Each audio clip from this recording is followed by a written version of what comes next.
Hola amigos, gracias por acompañarnos en esta entrevista especial que tenemos con el doctor Pablo Barrera, alergólogo e inmunólogo y además también de la empresa Test and Trace Company, que es la que se estaba encargando de realizar todas las pruebas de COVID, tanto en la selección nacional como en los equipos del EPF, y también lo hará próximamente, primero Dios, con los de la Liga Femenina de Fútbol. Doctor, ¿cómo está? ¿Qué tal? Buenas tardes, gracias por la invitación. Doctor, háblenos un poco de lo que ha sido esta experiencia con el fútbol, principalmente, en el regreso, ¿no?, a la actividad federativa. Ya lo hicieron con la selección en su momento en la burbuja, y ahora también aplicándolo a la Liga Panameña de Fútbol. Correcto, sí. Como tú mismo dices, es una experiencia, la verdad. Algunos nos llaman expertos, pero en realidad estamos haciendo, digamos, aplicando los conocimientos de la mejor manera. Y aquí la ciencia se mezcla con la parte económica y tiene que haber algo de costo-efectividad. Entonces, son variables distintas a las cuando tratamos a un paciente o hablamos de algo eminentemente médico, porque evidentemente pues lo ideal es que todos se mantengan, digamos, en casa, ¿no? Pero eso es imposible de sostener. Así que en la medida que se abren las actividades en el mundo y en el país que se están aperturando, pues hemos implementado algunos protocolos que en realidad no es una receta, es como un paciente. Cada empresa es como un paciente y lo vemos así, y tenemos que hacer evaluaciones de riesgo de la actividad y evaluaciones de riesgo en general de la población, de cada persona que lo conforma. Así que cada empresa, cada, digamos, reto que nos ponemos es distinto, ¿no? Claro, y en la burbuja, bueno, salieron 2 jugadores positivos y 2 de ellos por contactos también tuvieron que ser aislados, que afortunadamente no terminaron dando positivo.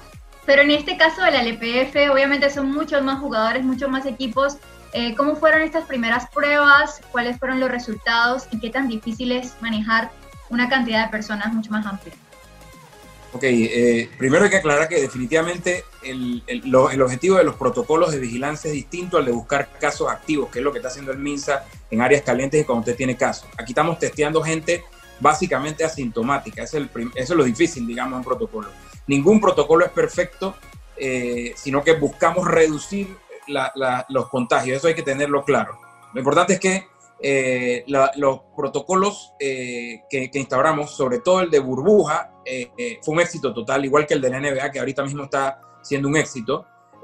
La burbuja definitivamente pues, es muy costosa, es un protocolo pues, muy estrecho, muy, digamos, dinámico, que es muy poco probable que todo el mundo lo pueda seguir, digamos, por un periodo prolongado. Pero fue un éxito, tuvimos 32 días hasta que se rompió la burbuja sin contagios. Los contagios de los que habla son antes de entrar a la burbuja, y evidentemente pues hubo algunos contactos en ese momento que los aislamos, pero fue un éxito porque la burbuja definitivamente virtualmente eliminamos las infecciones o los contagios. Sabiendo esto, pues definitivamente la LPF es otro, como decimos, otro monstruo, ya es gente que va y viene de su casa, tenemos que confiar mucho y dar mucha docencia, que es lo principal. Yo siempre le digo a la gente que los protocolos no reducen los contagios, sino nos reflejan lo que está ocurriendo. Entonces, la gente a veces se aferra a los protocolos o a las pruebas para decir, me va a ir bien si las pruebas salen bien, y es al revés. Hay que hacer docencia para entonces evaluar con las pruebas qué es lo que está ocurriendo en el grupo que estamos evaluando. En general, en la LPF nos ha salido bastante bien, digamos, hicimos más de 343 serologías que nos gusta hacer de base porque nos da una idea de qué puede haber ocurrido en la población antes, y le vamos a dar un seguimiento con esa serología que es un poquito más dinámica y deja un poquito de información. Los hisopados salieron todos negativos y se hicieron más de 143 hisopados, casi el 40%, y todos los protocolos, idealmente haríamos todas las pruebas a toda la gente, pero definitivamente hay costos y tenemos esas limitantes, y esa es la realidad, creo que de todas las empresas en Panamá. Así que pues ahí es donde le digo que tenemos que buscar la costo-efectividad y mantener, sin dejar de lado la ciencia, ¿no? Sin arriesgar a la población a hacer el uso del recurso que nos ofrecen. Y de otra manera, pues nosotros, aunado a lo que hemos propuesto, pues el MINSA nos ha colaborado con 100 hisopados para la segunda ronda, cosa que alivia un poco también y coopera, digamos, en el monitoreo. Como son personas asintomáticas, el resultado fue bastante bueno. Aparentemente los muchachos y en la selección, pues el porcentaje de positividad no es más alto o no es tan alto como uno esperaría. Y esto depende básicamente de la actividad. El fútbol en sí es un deporte de contacto, claro, pero no es de tanto contacto, y en la actividad fuera del extradeportiva no hay mucha aglomeración entre ellos, no es necesario, como por ejemplo en béisbol, que uno pensaría que están separados los jugadores, pero en béisbol sí hay 6 días, se reúnen todos los días. Por ejemplo, en Estados Unidos tienen que compartir hoteles, son horas de prácticas de bateo, de otras cosas. O sea, es diferente la dinámica extradeportiva y eso influye en el riesgo. Los porcentajes de positividad, digamos, los que suponemos que han padecido COVID, están rondando por el 12%, que es un valor, digamos, aceptable comparado en general con la población. Y lo que esperamos es que estos valores no vayan cambiando en la medida en que vamos haciendo las rondas. La siguiente ronda es el próximo, tentativamente el 8 de octubre, y sucesivamente son periódicas, y eso es lo que nos va a ayudar a monitorizar el grupo. Si vemos que el cambio de positividad en serología es muy rápido o captamos sintomáticos o hisopados positivos, pues se prenden las alarmas de una vez y tenemos que hacer algo distinto. O sea, la vigilancia es como robótica. Ya tenemos un plan que no nos lo va a cambiar nadie. El case finding o el buscar casos, que es lo que hacemos cuando tienes positivos o algo raro que ocurre en un grupo, entonces tú entras con un protocolo distinto que es más agresivo y casi a todo el grupo en ese caso que se den, ¿no? Precisamente, doctor, sobre la continuidad de las pruebas, usted me habla de la segunda ronda, pero más o menos en ese plan A, ¿cuál es el tiempo que ustedes tienen planificado para realizar las pruebas? Correcto, estamos estimando no más de 14 días para hacer las evaluaciones, y como le digo, en protocolos, usted que está en deporte lo está viendo, en NFL están haciendo pruebas ahorita, que hubo un contagio en el último partido entre Tennessee y Minnesota. Están haciendo pruebas diarias prácticamente. Eso para nosotros es imposible desde el punto de vista económico y práctico. Evidentemente es una liga con mucho más recursos, pero la idea es esa. Mientras más cerca usted haga, la cadencia con la que usted haga la prueba y la cantidad de pruebas que usted haga, pues te va a rendir un mejor resultado. Nosotros calculamos que con máximo de 2 semanas entre rondas terminaremos la pretemporada, y creo que podremos salir, digamos, bien librados con no necesariamente sin contagios, pero que sin que haya clúster, sin que tengamos que cerrar un equipo, por decirlo, que sería lo peor del caso, ¿no? Esto es en la pretemporada, y una vez arranque el torneo, ¿cuál sería esa continuidad de pruebas? Claro, ahí ya se torna más difícil, porque ya los equipos van incluso a viajar e interactuar entre ellos, ¿no? Entonces, yo siempre le comento a los clientes, por decirlo así, a los que nos proponen, decimos, bueno, hasta diciembre nos vamos. Yo soy un poquito cauto, yo quiero ver cómo evolucionamos en esta pretemporada, pero sí, tenemos un plan ya para la parte ya del torneo, que obviamente también las autoridades están pendientes, pues, y anuentes a nuestros estudios, y definitivamente, pues como yo les digo a ellos mismos, yo soy el primero que quiero que haya deporte, soy el primero que quiero que haya viajes, o sea, así que parte lo hago como un reto personal, lo hacemos nosotros en la empresa, pero seremos los primeros que digamos, pues si hay limitaciones, pues o hacemos más pruebas y buscamos más fondos, o tomamos otras medidas, ¿no? Claro, pero inicialmente más o menos, ¿cuánto sería? ¿Antes de cada partido, después de cada partido? ¿Cómo sería la cosa? Seguramente van a ser más frecuentes. No hemos establecido exactamente, pero sí, definitivamente, sobre todo si va a haber viajes dentro del país, muy probablemente tengamos que hacer testeos, si no aleatorios o mayoritarios, a los equipos antes de los encuentros. El protocolo va a ser seguramente más agresivo. Claro, doctor. Y en caso de encontrarse estos clústeres, que es lo que no queremos y que Dios quiera que no sea así, pero en caso de darse, ¿cuál sería el protocolo de reacción ante esto?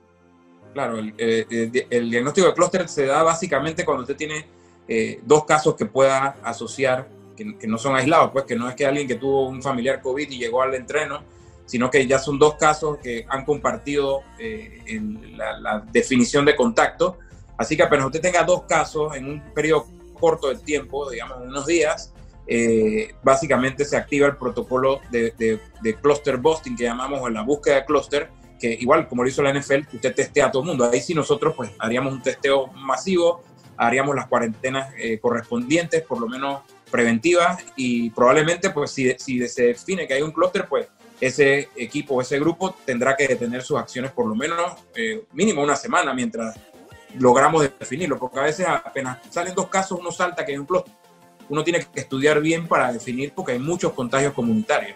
O sea, el tiempo que pasan los jugadores, el fútbol no es tan, digamos, ya cuando juegan y chocan, sí, pero no es la actividad per se, sino la extra deportiva es la que da problemas. Así que hay que tomarlo con cautela, pero sí, el plan está instaurado. O sea, donde tengamos una sospecha, se cae con un muestreo masivo. Bueno, sabemos que por todo el tiempo que tardó quizás la apertura, el torneo va a ser mucho más corto, ¿no? Prácticamente 2 meses es lo que va a durar este torneo clausura 2020 de la LPF. También cuando se dé la LFF manejarán el mismo protocolo, pero en caso tal, doctor, de que se dé lo que no queremos, que es un clúster, ¿usted piensa, porque esto es más como un pensamiento, una opinión, piensa que pueda peligrar la participación de un equipo o podría controlarse en corto tiempo? Yo pienso que no va a haber, digamos, que ese equipo no pueda jugar más. Lo que ocurre es que sí, por un periodo de tiempo quedaría inhabilitado. Aquí lo bueno y lo malo, en parte de que ha pasado tanto tiempo, es que muchos ya vienen con contagio comunitario. Aunque no han tenido síntomas, hemos encontrado, como le digo, entre un 12 y 18%, que eso, digamos, ayuda porque son gente que ya no es susceptible. Eso por un lado. Así que pues tenemos esa base.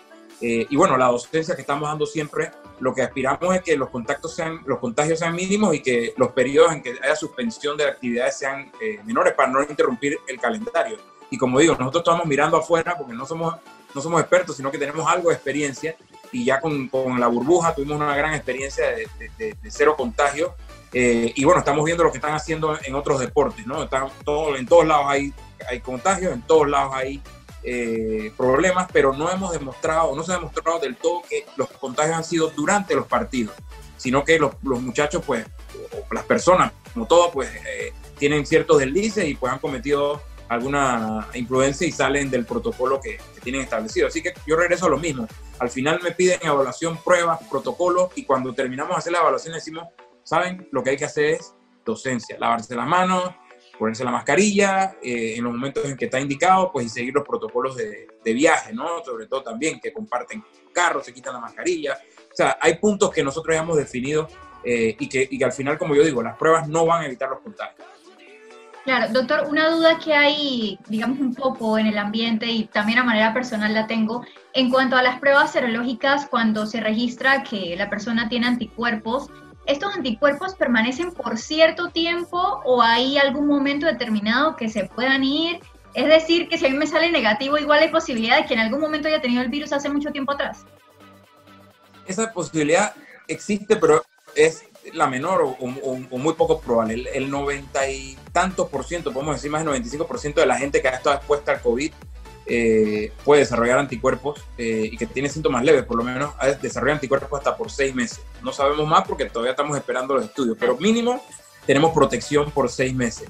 Definitivamente hay lo que se llama la seronegativización, que es el hecho de que por periodos de tiempo que se han medido en España y en otros países, gente que marca positivo 2 veces eventualmente marca negativo. Sin embargo, como digo siempre, la ausencia de anticuerpos no implica ausencia de inmunidad. Los anticuerpos es una forma como nos defendemos, pero tenemos 2 o 3, digamos, partes del sistema inmunológico, la que llamamos la celular, que es otra arma importante de defensa que generalmente está activa, digamos, en estos pacientes en los que los anticuerpos están bajos. Y lo que se supone es que los anticuerpos, una vez te reexpones, se elevan nuevamente. O sea, que no hay que temer, digamos, estas historias que sí existen, o sea, no son mentiras, pero como decimos, hay millones y millones de casos y los casos, digamos, de reinfección o de problemas serios, pues son los menores, ¿no? Entonces hay que tomarlo con cautela, más que para alarmarnos. Yo siempre diría,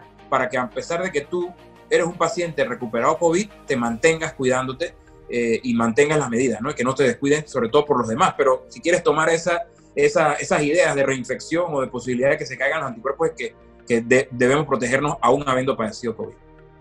Doctor, en la clasificación de las pruebas que están usando son las serológicas y también hisopado de antígenos, ¿verdad? De antígenos, las hisopados de antígenos. Esas son las pruebas rápidas. Claro, pruebas rápidas. Eso es lo primero, que necesitamos tomar decisiones rápido en caso de que salgan positivos, ¿no? De nada me sirve hacer una PCR si el resultado lo tengo 3 días después y el muchacho fue 3 veces al entreno en ese interín. Las pruebas antigénicas tienen un poquito menos de sensibilidad que que las PCR, pero estamos hablando de cosas distintas y es lo que hay que ver. Aquí estamos hablando de buscar asintomáticos y de monitorizar gente, empresas, equipos que tienen gente asintomática. Y la búsqueda de asintomáticos es más eficaz con pruebas antigénicas que cuando dan positivo es muy sugestivo de que el paciente está contagioso y que vamos a retirar una persona que sí está contagiosa. Eso es otro capítulo, pero la PCR es una prueba ideal para gente con síntomas, para gente con contactos, todo eso que usted dice que estamos buscando casos positivos, perfecto. Y si usted quiere confirmar una duda, también tiene que hacer PCR. Pero en protocolos de vigilancia, lo que se estila, como usted también ve en la NFL, son pruebas que hacen y a las horas tienen el resultado. O sea, necesitamos tomar decisiones aún que la sensibilidad sea un poquito menor. Sí, porque vimos el caso del béisbol también recientemente en la novena de Coclé, que tuvieron negativos y luego en la PCR salieron positivos, pero eran asintomáticos en ese caso. Exacto, ahí probablemente el problema es que la PCR es tan sensible y que se puede sostener en el tiempo positiva a pesar de que ya no seas contagioso, que ese es el concepto. Nosotros estamos buscando contagiosos en la LPF, no necesariamente diagnosticando COVID. Entonces, la PCR se sostiene tanto en el tiempo que marca positiva, pero el paciente quizás la pasó hace 3 semanas, un mes. Entonces ahí es donde eso de Coclé quizás algunos no puedo decir porque no conozco el caso, pero nos ha pasado mucho en empresas y en otros casos en que la marca positiva la prueba y la persona tiene anticuerpos y resulta que cuando hacemos unas evaluaciones nos damos cuenta que el paciente tuvo COVID hace mucho tiempo. Wow. Así que para vigilancia la PCR puede ser un poquito exagerado, por decirlo así, porque es otro concepto. No quiero decir que es peor, la PCR es la mejor prueba para diagnosticar COVID, pero la aplicación de las pruebas depende de lo que tú estás buscando. Claro, para ir cerrando, doctor, también en caso del protocolo para, no la burbuja, porque ya la burbuja pasó, pero sí para microciclos de selección, ¿también tienen ya algo planificado?